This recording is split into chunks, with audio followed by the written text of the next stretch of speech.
Welcome, dear horror listener. You're tuning into Horror Radio, and I'm truly grateful you're here. Whether you're a long-time listener or just stumbled upon this channel, thank you for joining me for another scary tale. If you enjoy these stories, don't forget to like the video and subscribe. It really helps the channel grow and means more than you know. I'd also love to hear from you in the comments. Tell me where you're watching from, what brought you here, or even what kind of story you'd like to hear next. Your support keeps this channel going, and I appreciate each and every one of you. Now, let's get into today's horror story. When my roommate Sam didn't come home that Friday night, I didn't think much of it. She was the kind of person who could make friends in a checkout line and end up at a backyard party 2 streets over. If she got along with someone, it didn't take much for her to say yes to whatever they were doing next. She worked long hours at the hospital during the week, so when the weekend came, she liked to make up for lost time. That night, I was in bed by 11. I've been fighting off a cold all week, the kind that makes your eyes ache and your brain feel like it's wrapped in gauze. I remember hearing the wind outside the window, thinking it sounded colder than it had all day, and pulling the blanket higher up over my shoulder. No knocks on my door, no shoes clattering in the hallway. Saturday morning felt off, not immediately alarming, just a quiet wrongness I couldn't put my finger on. Her bedroom door was wide open, bed perfectly made, no jacket tossed over the chair, no shoes half-kicked under the desk. Her overnight bag, the one she used when she stayed at her sister's or crashed at a friend's, was still hanging on the back of her desk chair. I poured coffee for one. That's when I noticed the coffee pot was dry, but the filter was still full of yesterday's grounds. Sam always made coffee in the morning. Always. Even if she didn't drink it right away, she'd at least get it going before hopping in the shower. It was part of her routine, a small, predictable rhythm. I'm Alex. I've been living in Portland for almost 6 years, in an old 2-bedroom apartment that smells faintly of cedar in the winter and hot dust in summer. Sam moved in about a year ago after my previous roommate left for grad school. We met through mutual friends of trivia night, the kind where half the questions were about obscure 80s bands and the other half were about US vice presidents. She laughed a lot, leaned in when she talked to you, like she actually wanted to hear what we had to say. That night she asked if I wanted to split fries after the game, and that was it. She just fit in my life. By Sunday morning, the quiet wrongness had hardened into unease. No texts, no calls, no key turning in the lock. Her charger was still plugged in beside her bed. I called her sister, then a couple of her co-workers. Nobody had heard from her since Friday. That's when Marissa, her closest friend from nursing school, mentioned the Tinder guy. She didn't tell you, she asked. Last I knew, Sam had sworn off dating apps after a handful of awkward dinners, and one guy who showed up wearing sunglasses inside the whole time. Apparently, she'd matched with someone new 2 weeks ago, and they'd been talking every day since. She said he seemed different, Marissa told me. They were meeting up Friday night downtown, somewhere called Pine and Company. I didn't recognize the name. I looked it up. It was a trendy cocktail bar on the east side, all warm lighting and reclaimed wood tables. A place you went if you wanted to seem effortlessly cool. The more I thought about it, the less I liked not knowing who she got to meet. No last name, no photos except whatever he put on the app, and she hadn't even told me she was going out on a date. By Monday morning, I called the police. I told them she was responsible, reliable, that it wasn't like her to just disappear without letting someone know where she was going. They asked all the questions you expect. Did she have any history of depression? Problems at work? Did she ever run off before? I said no, no, and no. They wrote it all down, but I could see the hesitation. She's an adult, one officer said. Sometimes people just need a break from their routine. I wanted to tell him that Sam didn't vanish for breaks. She took naps on a couch with the TV playing softly in the background. She went to brunch with friends on Sunday. She texted her mom back within the hour. That night, I went into her room. I didn't snoop, not really. I just needed to be in the space, see if something clicked. Her phone charger was coiled on nightstand. Her wallet wasn't there, but her passport and a stack of unopened mail sat neatly on her desk. On top of the pile was a yellow sticky note in her handwriting. One word, Barlow. No explanation. By midweek, the police told me they'd gotten surveillance footage from a bar. I pictured her walking in, scanning the room, pulling her jacket tighter around her shoulders. The video showed her arriving alone, just after 8. She ordered a drink at the counter, then a tall man in a denim jacket joined her. He wore a gray hoodie underneath, head slightly tilted toward her as they talked. They stayed at the bar for about an hour. At 9:15, they left together. That was it. The last anyone saw her. The police didn't say much after that. Following leads, they called it. I stopped sleeping through the night.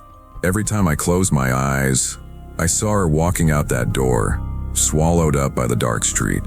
By the second week, her parents had flown in from Montana. Her mom sat at our kitchen table every morning, nursing the same cup of tea until it went cold. Her dad left the apartment every day to check a few places. I never asked which ones. We all moved in slow motion. People brought over casseroles, loaves of bread, Tupperware filled with soup. None of us had the appetite for any of it. The fridge became a kind of holding place for other people's worry. It was the third week when a jogger found her. She'd been left near a service road outside Gresham, close to the train tracks, where the woods press up against the asphalt. The police told us quickly, maybe too quickly, that there was no sign of foul play. I didn't understand how they could say that without hesitation. Her parents went to identify her. When they came back, they didn't speak for hours. I stayed in my room, the quiet pressing in around me. After that, the days blurred together. Friends stopped by less often. The police stopped calling. They said the case was open, but it felt like a polite way of saying they were done. At night, I'd scroll through old photos on my phone. Sam sitting cross-legged on the living room floor wrapping gifts in December. Sam with her hair piled on top of her head, laughing at something dumb I'd said.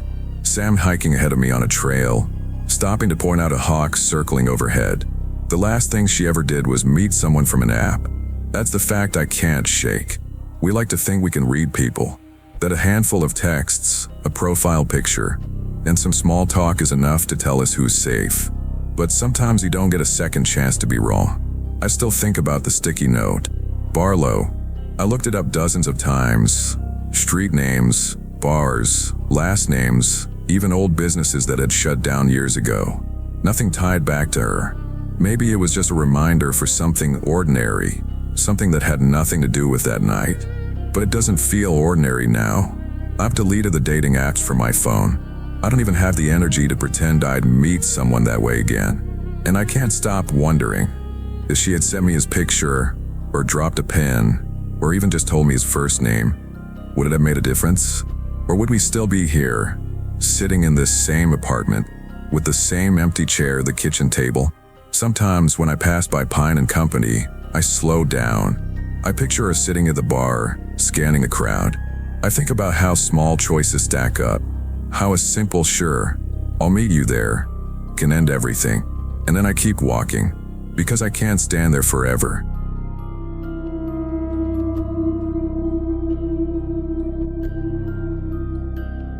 I met a guy on Tinder about a year ago, and for the first few weeks, everything seemed completely normal. I'd recently ended a long relationship, and honestly, I was feeling kind of reckless, wanting something new, something distracting, just a break from the weight of my own thoughts. My name's Kara. I'm 24, and I wasn't expecting anything serious. Just a little fun, maybe some connection, someone to laugh with and pass the time. My last relationship had been long, complicated, and emotionally draining, and I'd been left exhausted and guarded. Tinder felt almost like a way to test myself, to see if I could engage with someone without fully committing or putting too much of myself on the line. His profile picture showed a decent-looking guy with a friendly smile. He seemed smart, funny, and genuinely interested in conversation. At first, our chats were casual. Memes, music, movies, little quips about life. But after a week or so, the conversations began to feel more personal. He asked about my work, my favorite shows, my hobbies, even how I was feeling emotionally. I liked the attention, the feeling that someone actually wanted to hear what I had to say. His name was Dylan, 28. He came across as patient and thoughtful, not pushy, which I appreciated after my last relationship had been exhausting and confrontational. After a couple of weeks of chatting, Dylan suggested I come over to his apartment in Austin, Texas.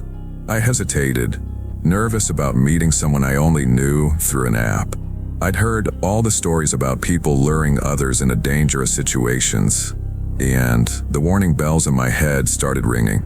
But something about Dylan's tone, calm, polite, respectful, made me believe I could trust him. Maybe I was naive, or maybe I just wanted to believe in the goodness of people. I called an Uber and made the short trip over, feeling a mix of excitement and nervous anticipation. When I arrived, he greeted me warmly at the door, his smile easy and natural. He lived with his mother because his father had recently passed away, and he mentioned that he was helping her adjust and take care of the house. At first, that detail struck me as sweet and responsible. I thought, okay, that's considerate. The house itself was old but well kept, the kind of place with history, not just another generic apartment complex. We went together to a nearby grocery store to pick up a few things his mom had requested, including a bottle of wine. I brought a frozen pizza to bake for dinner, wanted to make a good impression. His mom was there, cheerful and southern in her accent, and she immediately took a liking to me. I thought, great, this is going well.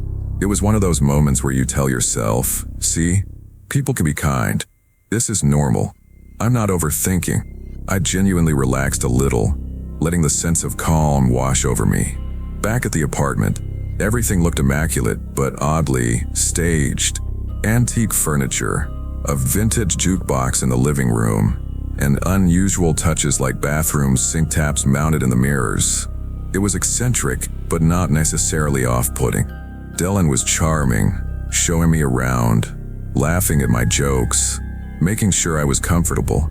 He had a way of making everything feel casual and natural, which helped calm my nerves even more. We drank the wine, shared stories about work, childhood, and our favorite films, and the evening grew warmer as we spent more time together. Things escalated to intimacy that night. I disclosed to him beforehand that I had borderline personality disorder and some old scars from self-harm. He seemed understanding, respectful, even gentle about it, and I felt a rare moment of acceptance. The next morning, his mother insisted on driving me to a job interview I had scheduled at a large tech company downtown. I accepted her offer, grateful, and was impressed with the effort she put into being kind and accommodating. I performed well in the interview and got the job, immediately messaging Dylan to share the good news.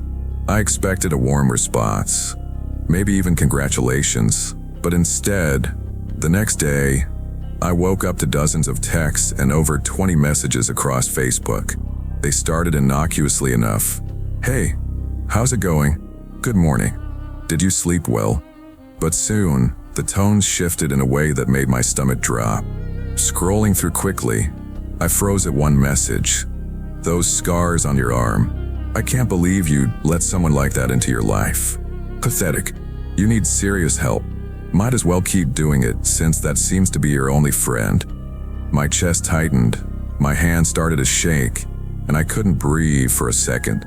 I didn't respond. I blocked him immediately, trying to process the sudden shift in his demeanor. How could someone who had seemed so thoughtful, so considerate, overnight become cruel and aggressive? I felt a mixture of disbelief, fear, and disgust. Later, I received a friend request from his best friend Claire, a girl Dylan had been messaging constantly. She filled me in, and the more I learned, the more unsettling it became. Dylan had been lying about his relationships. He had broken up with Claire only hours before I met him, but had told me she was his ex, framing me as a lesbian in conversations to manipulate the situation. He was twisting the truth in ways that made him seem charming and harmless, while undermining and gaslighting everyone around him. Claire shared screenshots of messages Dylan had sent her. Obsessive, threatening, manipulative. There were messages instructing her not to leave the house, texted with aggression, messages telling her to harm herself, and persistent stalking behavior that escalated over time. It became clear that Dylan had a history of unstable and dangerous behavior. I started connecting the dots. Dylan had known exactly what he was doing, manipulating his friends, twisting the truth, presenting a polished, charming version of himself to lure people in. It wasn't grief or eccentricity. It was control. And the sudden aggression toward my mental health disclosure made it clear that he could be emotionally abusive and potentially dangerous. Every compliment, every moment of seeming kindness was now tinged with calculation. Weeks later, I got another friend request from a generic account I didn't recognize. Then a message, "Hey, it's Dylan. How's your job, the company I just started at?" My heart stopped. He knew exactly where I worked. The building itself was secure, but the parking lot wasn't, and the thought of him showing up uninvited made me panic. I called my dad, who has been in law enforcement for decades. He calmly advised me not to arm myself with anything that could be turned against me, but pepper spray was a good option. He also explained that any further messages could be documented as harassment. I took his advice seriously. I parked as close to the building as possible during my night shifts, always keeping my pepper spray handy, hyper aware of my surroundings. Every notification pinged in my chest like a drumbeat of anxiety. I found myself double-checking locks, watching shadows, and overthinking every noise in my apartment. Sleep became difficult. I replayed every conversation with Dylan, analyzing every word, wondering what he was capable of and what he might do next. It took weeks to feel completely safe again. Eventually, Dylan disappeared from my life, and I haven't heard from him since. I moved apartments and later jobs, changing my routines and digital footprints as much as I could. But the experience left me permanently wary of online dating, of the ease with which someone can craft a charming persona to hide aggression and manipulation. I realized how quickly trust can be built and how slowly, painfully, it can erode once deception is revealed. It was a harsh lesson. People can be sweet, helpful, and seemingly perfect on the surface, and yet have dangerous, obsessive, and malicious tendencies underneath. Even when someone seems kind, even when they help your mom drive you to a job interview or act considerate in small ways, it doesn't erase manipulative patterns or threatening behavior. I had to relearn how to trust my instincts, to look for patterns, to notice boundaries and respect for privacy, and to recognize when charm was being used as a tool of control rather than a genuine expression of personality. I never wished that something bad would happen to him, but I've learned to trust my instincts more and recognize early warning signs: possessiveness, deception, gaslighting, sudden aggression, and boundary violations. It's a fine line, but once you notice it, you can protect yourself. I also learned the importance of documenting everything, saving screenshots, and reaching out to trustworthy friends or family when situations feel off. The incident was a reminder that charm isn't a shield from toxicity, and just because someone seems genuine doesn't mean they are safe.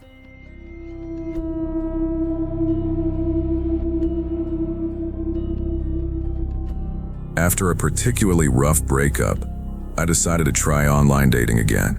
Tinder felt like the obvious choice, though I also tried Bumble. I'd been on a few casual dates before, nothing serious, mostly to distract myself and feel normal again. My name's Lila, I'm 26, and I was still carrying a lot of emotional baggage from my last relationship. I thought maybe meeting new people could help me reset, even if just for a little while. I matched with a guy on Tinder named Evan. His profile was clean, his photos decent, and he claimed to be a high school teacher in the area. We started chatting, and At first, it was exactly the kind of light, casual conversation I liked. Movies, favorite books, share music playlists. He seemed intelligent and polite, which was refreshing compared to some of the other matches I'd had. We messaged consistently for about 2 weeks before the idea of meeting in person even came up. He suggested lunch, but then mentioned he'd recently been in a car accident and had a concussion. He said his doctor advised him to avoid driving for a while. As someone who worked in a medical office, this made sense to me, and I didn't think twice about it. We ended up talking for nearly 2 months while he recovered, building a kind of comfortable rapport. He was easy to chat with, and our conversations grew slightly more personal without ever feeling overwhelming. Finally, he suggested we meet for real. I agreed.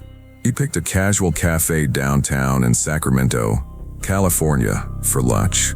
It was a sunny afternoon, the kind of soft light that made you feel like the world was calm and ordinary. When I arrived, I spotted him sitting at a table near the window. He waved and smiled, and I felt that flutter of nerves mixed with curiosity. The lunch itself was fine. The food was good, and the wine list was modest but appealing. However, his behavior toward the waitress put me slightly on edge. He was curt, dismissive, and occasionally rude. I tried to ignore it, hoping it was a momentary lapse rather than a reflection of his character. He also had a way of taking photos of himself that felt staged, angles that I couldn't quite place, which gave me a faint sense of unease I pushed aside. After lunch, he asked if I would take a walk with him through a nearby park. The park was small but pleasant, a local spot where people jogged or walked dogs. I agreed, feeling like a walk might be a nice, calm way to extend the date. We drove separately, meeting at the park entrance. The afternoon was warm, with a gentle breeze rustling the leaves, and for a few minutes, the world felt normal. We wandered down a winding path until we reached a cluster of swings. I love swings. There's something about the rhythm and the way the air rushes past that's freeing, and I made a beeline for them. He stayed nearby, watching as I swung back and forth, and I felt that fleeting comfort that maybe people can still be genuinely nice. Then he spoke. "Hey," he said casually, "what do you think would happen if you died right now? How would you feel?" I laughed, a little nervous, trying to shake off the sudden intensity while still swinging. "I guess I'd be happy, I don't know." "Weird question," I said, forcing a light tone. He smiled faintly and tilted his head. "Okay, but what if someone made it happen?" My chest tightened. I paused mid-swing. "What do you mean?" I asked. He elaborated, speaking in a calm, deliberate way that somehow made the words even more chilling. He described scenarios of hurting me, causing me to fall off the swing. I don't remember the exact details. I try not to listen too closely, but the content was violent, methodical, and unervingly specific. At the time, I remember thinking, there's no one else here. Just keep him talking, keep him happy. I responded with vague agreement to certain words he prompted. Words like pain, scream, and big, just to avoid provoking him further. Then a family with 2 kids came down the hill toward us. I felt a surge of relief and adrenaline. I ran. He followed behind, muttering or talking, but I didn't listen. I was hyper-aware of my surroundings, scanning for any place to put distance between us. I reached my car, fumbling with the keys, heart hammering in my chest. At this point, he leaned in close as if to speak, saying, "So, I'm gonna lean into you," and I instinctively recoiled. He straightened up and ran to his own car, leaving me shaken but physically unharmed. I tried reporting him on Tinder, but his account had already vanished. He had never told me his last name, despite my asking that day, and he had actively avoided providing any identifying information. It was as though he had carefully curated this persona just for that encounter, making it impossible to trace him afterward. 2 weeks later, I received a text from an unknown number. It was him. He criticized my manners and mocked the way I had interacted with the swings, referring to our conversation in a way that sent chills down my spine. I immediately blocked the number, but the fear lingered. My sleep was restless for weeks afterward. I had nightmares of him emerging from shadows, of him following me in the park, of being trapped on those swings again. Every creak of a door, every sudden sound outside my apartment triggered anxiety that was disproportionate but impossible to ignore. I replayed the date in my head countless times, searching for any warning signs I might have missed. Was it his insistence on not providing full information?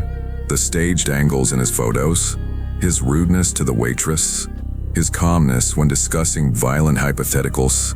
Each detail felt like a thread I should have noticed but hadn't, and I carried a quiet, gnawing guilt about it for weeks. I realized afterward how meticulously he had constructed the evening. The calm lunch, the park with few people, the private swings. It was all designed to isolate me and create an environment where he could reveal his darker tendencies without interference. The casual charm had been a mask, one I'd been drawn into because I wanted to trust him, because I wanted the possibility of connection to feel real after my breakup. The experience left me shaken in ways I hadn't anticipated.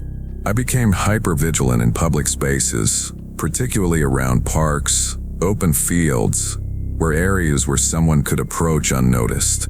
I changed my routine slightly, carrying pepper spray and making sure friends knew where I was. I talked to my therapist about it, trying to untangle the fear from the guilt and the shock. The therapist helped me understand that this was not my fault, that predators are skilled at finding trust and exploiting it, and that my instincts had eventually helped me escape the situation unharmed. I've since returned to dating apps, but cautiously. I verify information carefully, insist on meeting in public places, and watch for patterns of subtle aggression or possessiveness. I've learned that it's easy to mistake charm for safety and attentiveness for care. I've also realized the importance of listening to those gut feelings that whisper something's off, even if everything else seems normal. The night at the swings remains vivid in my memory. The warmth of the sunlight, the rhythm of the air rushing past me, the sudden shift in his tone, the sudden, adrenaline-fueled dash to my car, all of it replayed endlessly in my mind. I never want to feel that level of exposure and vulnerability again, nor the disorientation that comes from realizing that someone you thought was safe could harbor such dangerous intentions. Even now, I reflect on it not with regret about going out or trusting a stranger, but with a somber acknowledgement of how careful one must be in this world. People can appear perfect on a surface, and yet have shadows that are carefully hidden. That day was a stark lesson in the fragility of trust, the importance of boundaries, and the need to respect one's own instincts before giving someone else access to personal space, both physical and emotional.